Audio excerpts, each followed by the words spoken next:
Hey there, it's Ivan Shellum here, founder of Reclaim Your Inner Throne, and I'm back with a new installment in a new leading edge. If you've been following these so far, you may remember that in the first video I was hoping to be able to do one of these a week, which has proven hard. So it's more likely to be a bi-weekly thing. We'll see. It'll have to fit into my schedule. But yeah, I'm happy to be back and excited to move on with the story that I want to present. There is a lot to go into in terms of discovering what is required now, at least in my view, for people that want to be real change agents to step into their new purpose. It's a very complicated world that we live in, and it's easy to get lost and to start thinking, feeling that I'm at the mercy of outer events, which obviously to some extent will always be true. But in order to be an agent of real healing, I have observed a long time ago that I can't go around blaming others any longer. So it's so easy to fall into that blame game. It can be largely unconscious. I can become so convinced that my view is the right one that I don't even notice that I'm blaming everyone who doesn't hold my view for the state of the world. It can become, as we say, the water I'm swimming in. Like the fish doesn't notice that the water is all around him. But ideally, what I will be doing with these videos is to contribute to this awakening to the water you're swimming in, and maybe I will be awakening to some of the water I'm swimming in too. So it's important in terms of being able to continue with my reasoning to create a bit of a foundation. Also want to say that I do want to start creating videos that have a slightly higher production value. I'm doing these on my phone now very casually, and I imagine that you don't really mind, but I want to reach a lot of people with this. So within the next couple of months, I imagine that these videos will look a bit more polished. But for now, I hope you'll forgive the simplicity of the production values and that the content will warrant the time that you spend here. So I'm going to go into human developmental theory today, because in order to understand the complexity of the world, we need to be able to tease apart the different worldviews. And if you've been part of the integral world for a while, which is a philosophical strand of thinking based on mainly the work of Ken Wilber, you will be clued in to a model called spiral dynamics. Spiral dynamics is just one of many models of human development. The most famous one, I would imagine, is Abraham Maslow's hierarchy of needs. So what you will notice with that model is that it has a very particular context or a particular perspective. It's about needs. Spiral dynamics is a bit different. It's more about the human being's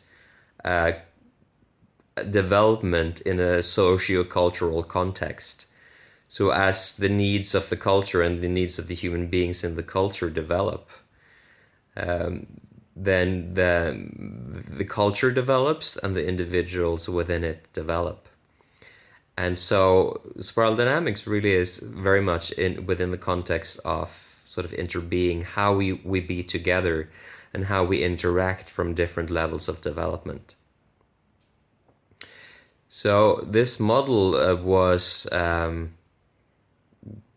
developed by Don Beck and Christopher Cowan, based on the pioneering work of Professor Clare Graves. He's a professor, I believe, at Union College in New York. And he'd been studying human development for a long time.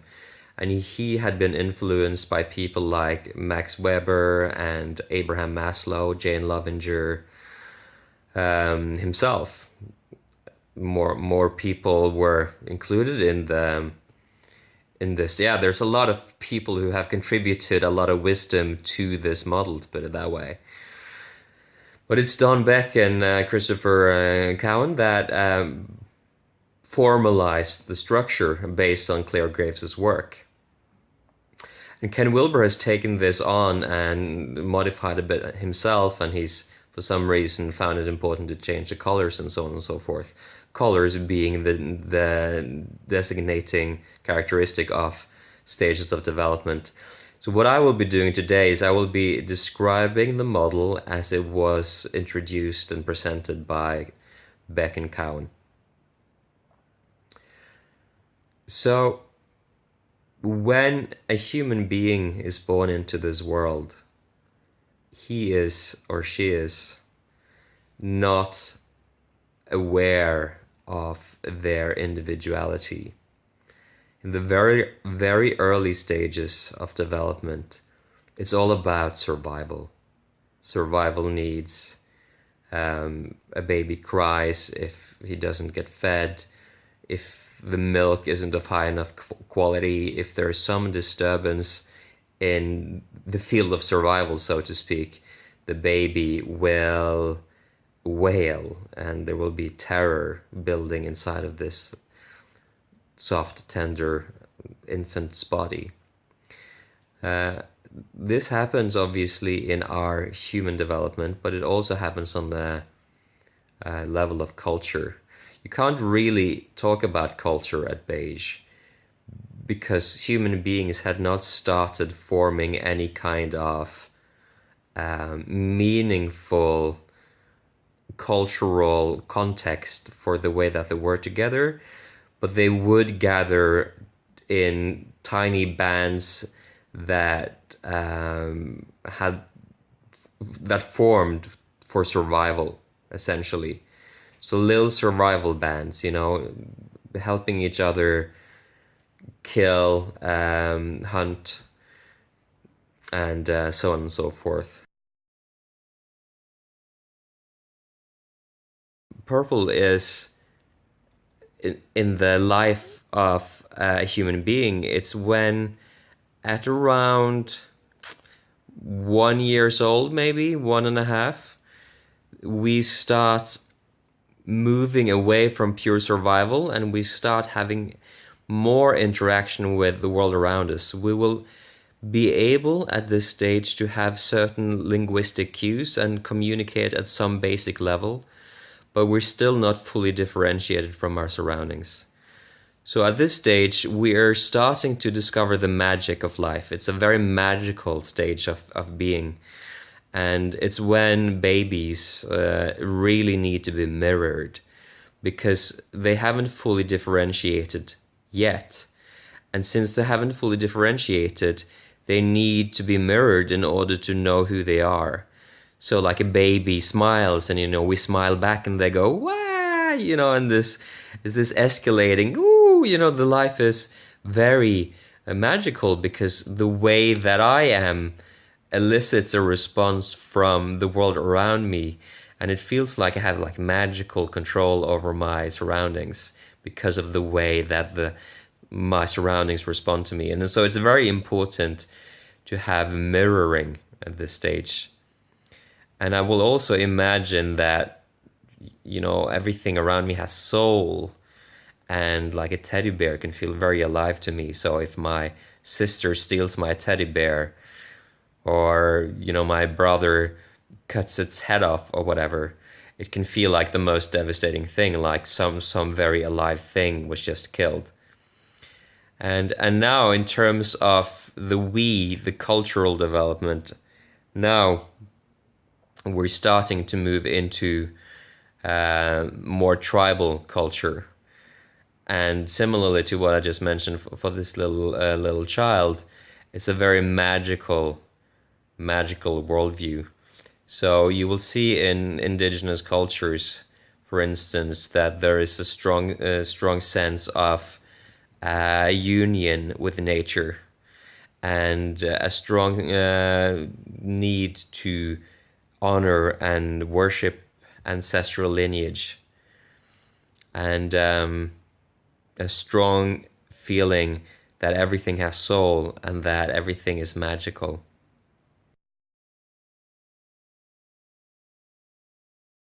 So red is when a human being really discovers his autonomy, when a human being really discovers that she has autonomous desire that is independent of her surroundings. And it's really also when mirroring may stop happening.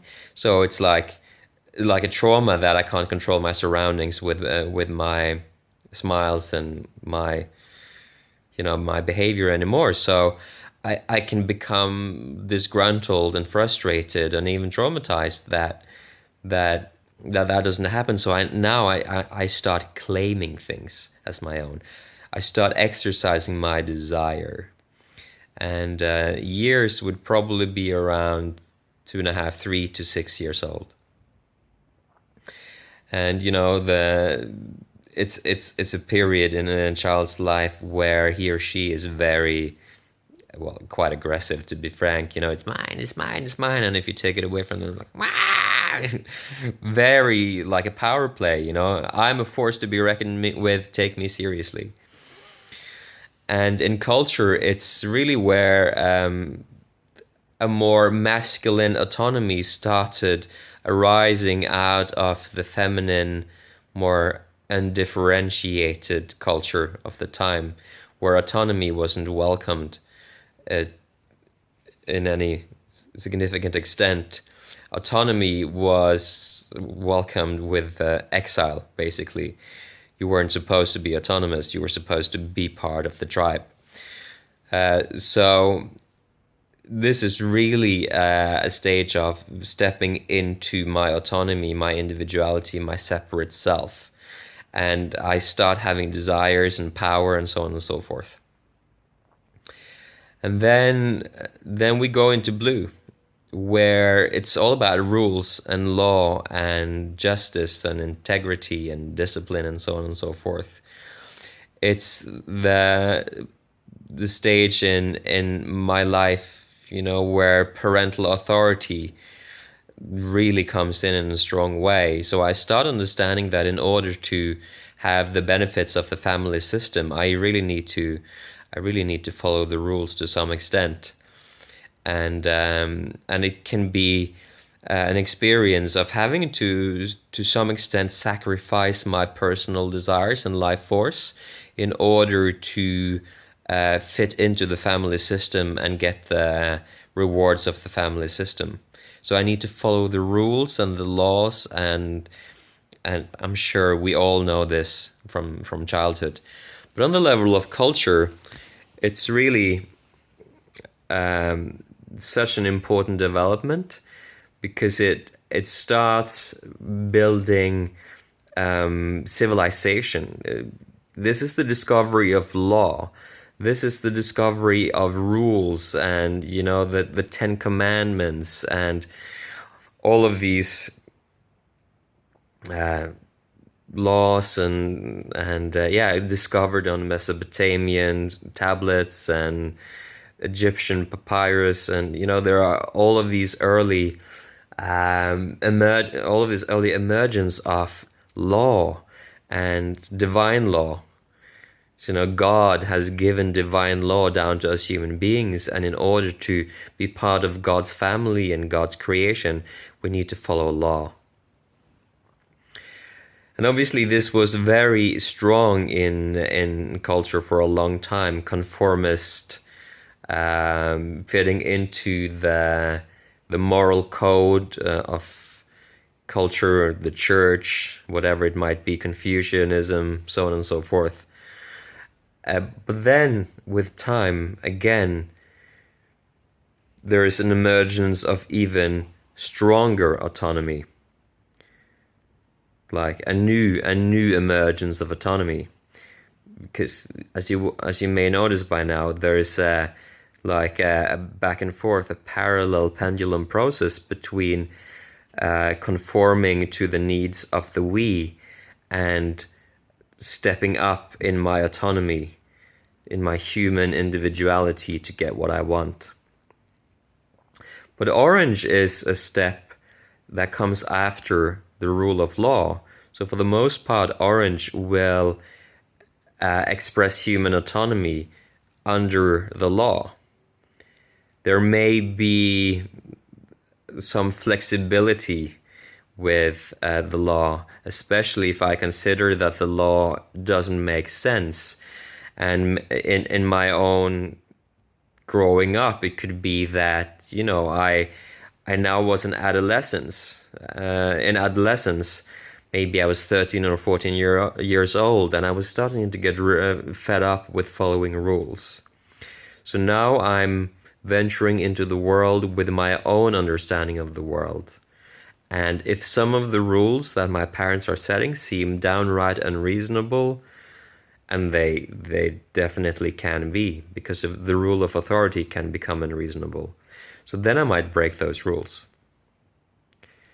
So this is that part of, you know, our lives when we are navigating in a new way rules and our human autonomy.